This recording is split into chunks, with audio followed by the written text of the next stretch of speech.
Hello everybody, Juan here with BitcoinNews.com at Adopting Bitcoin 2023. We're joined by Andrew Howard, a good friend of mine. How are you doing today? I'm doing well, Juan. Yeah, I did talk to you and Bitcoin News and love what you guys are doing. So, yeah, happy to be here in the Bitcoin promised land. Bro, Yeah. it's not too bad. How do you like it so far?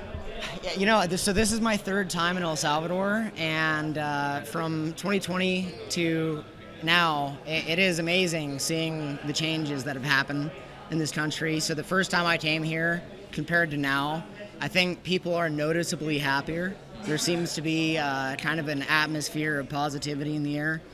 And even just simple things like the roads, not all the roads, but a lot of the roads in El Salvador are newly paved and very clean, very nice. And it's a very refreshing thing to see a government actually deliver on some promises and make life better for people. We're seeing kind of the opposite happen, especially in Western countries. So yeah, I love it here. Yeah, I didn't know that was possible to actually have governments be competent or remotely competent. Yeah. So that's very exciting. So you recently joined Jan3, which is kind of a big deal. I mean, it's very exciting. Congratulations on that. Thank you. Tell us about that. Yeah, so there's nothing else I'd rather do. I love the mission of Jan3 to basically accelerate HyperBitcoinization, particularly through nation-state adoption. We definitely have other things planned in the works too, because from point A to the last step, Z, from A to Z, getting an entire country to adopt Bitcoin is an extremely challenging endeavor. And so there are a lot of steps that need to happen before then. And I think one effective way to get a society really receptive to it and a government receptive to it is if large institutions start buying it as well. If your country, for example, let's say it's a smaller country and you have 10 Michael Saylors buying Bitcoin with their corporations in that country, the government's much less likely to ban it and much more likely to embrace Bitcoin and just accept that this thing is not going away. And so, there are a lot of paths to going to a Bitcoin standard, but I think that the reality is most people, frankly, don't really care about Bitcoin. They don't. Most people don't go to Bitcoin conferences. Most people just want to make more fiat dollars. Most people have no idea what it even is, Even Salvadorians, you talk to them and most of them don't even know there's only 21 million Bitcoin. And so, having a way where we can make the law more conducive to adoption, which will make society prosper more, I think is a very worthwhile thing to do. Okay, and Jan3, maybe tell us a little bit about the organization. I think it's a name that people recognize, but what is their mission? And who's involved? And tell us a little bit about Aqua, which is a very interesting product that they're now involved with. Yeah, great question. So Jan3, well, first of all, January 3rd is when the Genesis block was mined, so that's Jan3. So we've got Prince Philip of Serbia, who's on board. Samson now is the CEO of the company. And so with Aqua Wallet, what we want to have should be launched within a few months. You never know as far as software development exactly when the exact date something should be launched. It's kind of tough sometimes because you want to make the thing work really well, which we're in the process of doing right now.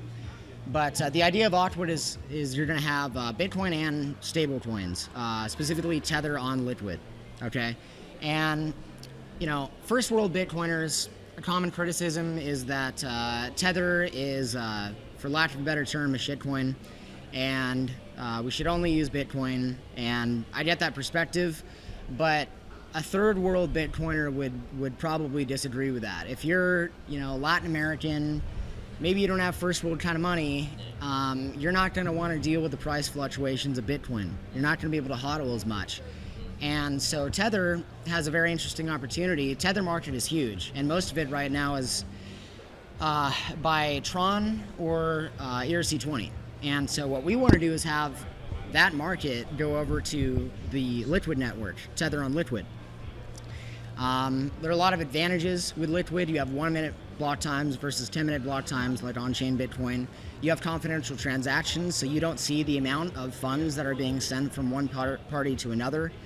So there are a lot of benefits as far as using Tether on the Liquid network, which is not that popular right now. So that's a big one. And so the idea is that obviously, since the dollar is a fiat currency and since all fiat currencies die eventually, on the same platform, on Aqua Wallet, all of these people using Tether will have Bitcoin available to them. Okay, so no other wallet do you have just Bitcoin and just Tether. If you want to use stablecoins on a wallet, you're going to have all of these other altcoins, these imposter coins on the same wallet.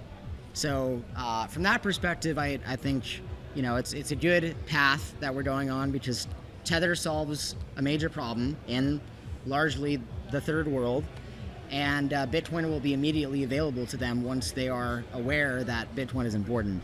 Yeah, and the only other alternatives are something like Strike, where you have to KYC in order to get the dollar-denominated value to flow. So you either have a bunch of shitcoins or you have to KYC. So a Bitcoin Tether combo, I think, is very powerful. There's also this idea that I remember hearing Sansa Mao talk about, which is that it'll have Lightning support as well, so you'll be able to settle back to the Bitcoin network through the Lightning network, something like that. Can you tell us a bit about that? Yeah, so it's going to be interoperable as well. So there's that, and then also one other thing interoperable is going to be. So I mentioned that with Aqua, Tether is going to be on Liquid.